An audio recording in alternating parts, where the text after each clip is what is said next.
Hello friends, आप सभी का स्वागत है। और हम आज करेंगे अवलोकन यानी कि ऑब्जर्वेशन क्या होता है। तो अगर आप UP PGT, JIC lecture, UGC net, RPSC exam, assistant professor exam या सोशोलॉजी से कोई भी एग्ज़ाम की तैयारी कर रहे हैं तो आपके लिए वीडियो काफ़ी हेल्प होगा। और हाँ, अगर चैनल पे आप नए हैं तो चैनल को लाइक, शेयर, सब्सक्राइब भी ज़रूर करें और साथ में बेल आइकन को भी ज़रूर टिक करें ताकि आप आगे आने वाली सभी वीडियोस को सबसे पहले देख सकें। आप में से बहुत सारे लोग पूछते हैं कि ये बुक आप किस से पढ़ाते हो, तो मैं जल्दी ही जो है बुक से रिलेटेड जो है वीडियो बनाऊंगी ताकि आपको पता लग जाए कि कौन कौन सी बुक्स जो है सोशोलॉजी के लिए इम्पॉर्टेंट हैं। तो चलिए आज का हम टॉपिक कंप्लीट करते हैं। अवलोकन यानी कि ऑब्जर्वेशन क्या होता है। यह अत्यंत प्राचीन पद्धति है और इसे समाज शास्त्रीय यानी कि शास्त्रीय पद्धति कहते हैं। क्या कहते हैं? इसे शास्त्रीय पद्धति भी कहते हैं ऑब्जर्वेशन को। यह प्राथमिक तथ्य संकलन की एक प्राथमिक विधि है। प्राथमिक यानी कि जो प्राइमरी डाटा को संकलित करने के लिए इकट्ठा करने के लिए जो प्रयोग में लिया जाता है उसे ही हम प्राथमिक विधि कहते हैं। अंग्रेजी शब्द यानी ऑब्जर्वेशन की हिंदी देखना होता है, शायद इसीलिए इसका अवलोकन को नेत्रों द्वारा किया गया अध्ययन कहते हैं। ठीक है, यहाँ तक आपको पता लग गया होगा कि अवलोकन क्या है। प्रोफेसर सीयर मोंजर का कहना है कि ठोस अर्थों में अवलोकन में जो है कानों एवं वाणी की अपेक्षा नेत्रों के प्रयोग की स्वतंत्रता है, यानी कि हम नेत्रों से सबसे पहले अवलोकन करते हैं। गुडे और हॉट का कहना है कि विज्ञान अवलोकन से प्रारंभ होता है, फिर सत्यापन के लिए अवलोकन पर ही लौटकर आता है। अवलोकन की विशेषताएं: मानव इंद्रियों का पूर्ण उपयोग किया जाता है, इसमें उद्देश्यपरक सूक्ष्म रूप से हम अध्ययन करते हैं डीपली। प्रत्यक्ष अध्ययन यानी कि हम खुद ही करते हैं। पारस्परिक कार्य कारण यानी कि किसी घटना के पीछे क्या कारण है उससे संबंधित हम पता लगाते हैं। सामूहिक व्यवहार का भी अध्ययन करते हैं। अब अवलोकन के प्रकार पढ़ लेते हैं। ठीक है, पहली है नियंत्रित अवलोकन। इसमें भी आपकी घटना पर नियंत्रण और अध्ययनकर्ता पर नियंत्रण होता है। फिर दूसरी है अनियंत्रित अवलोकन। ये सहभागी अवलोकन और असहभागी अवलोकन और अर्ध सहभागी अवलोकन आता है। फिर है सामूहिक अवलोकन। अब हम पढ़ेंगे नियंत्रित अवलोकन क्या होता है। ठीक है, नियंत्रित अवलोकन का प्रयोग अधिकतर जो प्राकृतिक विज्ञान है उसमें किया जाता है, लेकिन बीते कुछ दशकों में सामाजिक विज्ञान में भी इसका प्रयोग किया जाने लगा। इसमें इस पर क्या आता है, घटना पर और अध्ययनकर्ता पर नियंत्रण रखा जाता है, यानी कि घटना जो घट रही है और जो अध्ययन कर रहा है उस पर भी। ये जो है प्रयोगशाला में किया जाने वाला नियंत्रित अवलोकन है, क्योंकि हम प्रयोगशाला में जो भी कार्य करते हैं उस पर हम नियंत्रित रखते हैं, उस पर हमारा जोर होता है। फिर है नियंत्रित अवलोकन को पूर्व नियोजित यानी पहले से ही नियोजित करके किया जाता है। ठीक है, संरचित अवलोकन व्यवस्थित रूप से किया जाता है इसे। वर्तमान में इस विधि का प्रयोग नेतृत्व आक्रमण उद्योगों में काम करने वाले श्रमिकों एवं शिशु गृह के बच्चों के अध्ययन के लिए किया जाता है। नियंत्रित अवलोकन में अध्ययनकर्ता स्वयं या घटना पर योजनाबद्ध रूप से वो खुद ही नियंत्रित रखता है और नियंत्रण रखता है। ठीक है, क्योंकि वो खुद ही देख रहा होता है। यह वास्तविक स्थिति एवं प्राप्त सामग्री के बीच एक कड़ी और मध्यस्थ की भूमिका भी निभाता है। अब हम करेंगे अनियंत्रित अवलोकन क्या होता है। ठीक है,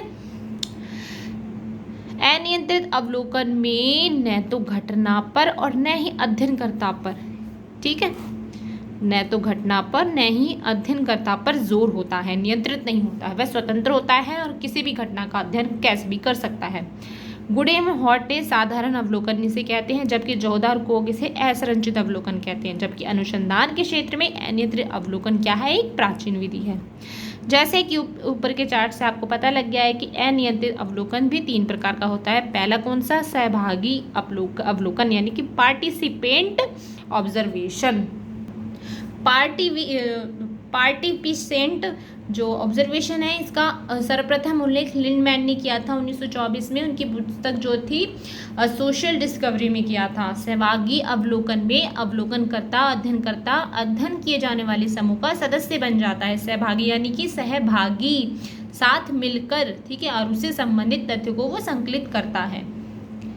फिर आगे देखते हैं, जॉन मेज ने अपनी पुस्तक the tools of sociology science में लिखते हैं कि जब अवलोकनकर्ता के हृदय की धड़कनी समूह के अन्य सदस्यों की धड़कन मतलब हृदय की धड़कनों से मिल जाती, यानी कि सब मिलकर करती हैं, तो वह बाहर से आया हुआ कोई भी अनजान नहीं रहता और समझना चाहिए कि उसे सहभागी अवलोकन कहलाने का पूरा अधिकार है। तो मानव शास्त्र में सहभागी अवलोकन विधि का प्रमुखता से प्रयोग किया गया है, ठीक है, मानव शास्त्र में। जैसे जॉन हावर्ड ने कैदियों का, लिपले तथा बूथ ने श्रमिक परिवारों पर, मेलिनोवस्की ने ट्रॉम्बियान द्वीप के एग्रोनाट जनजाति पर किया था। ये बहुत इंपॉर्टेंट है, ये ज़रूर आप याद कर लीजिएगा कि सहभागी अवलोकन विधि का किस किस ने कहाँ पर प्रयोग किया है, पूछा गया है ये।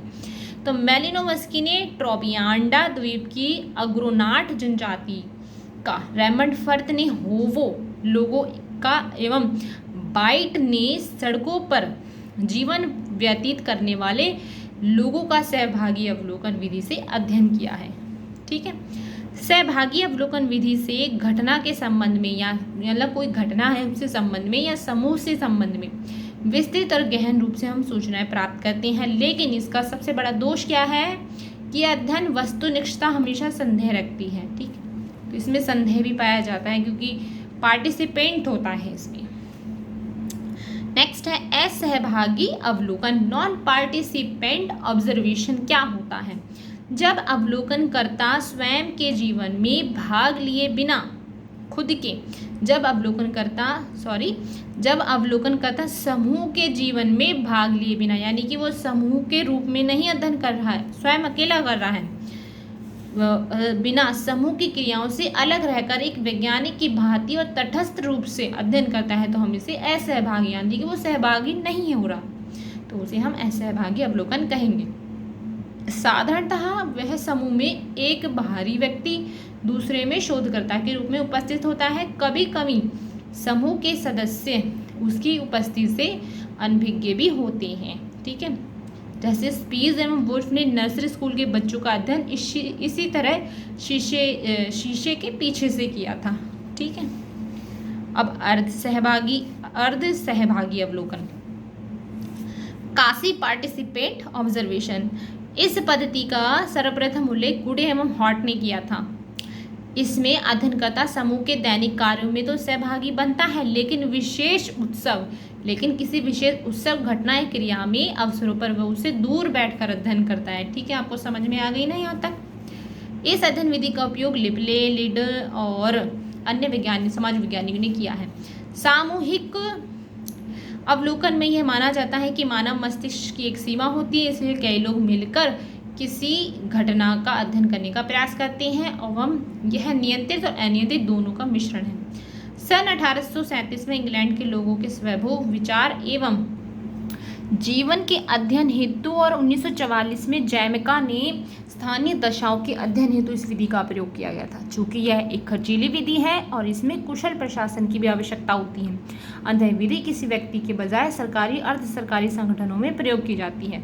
सर्वप्रथम सहभागी अवलोकन पद्धति की शुरुआत 1897 में ग्रेन्स बोआस द्वारा और 1898 में रिवर्स द्वारा अपने अध्ययन में किया गया था।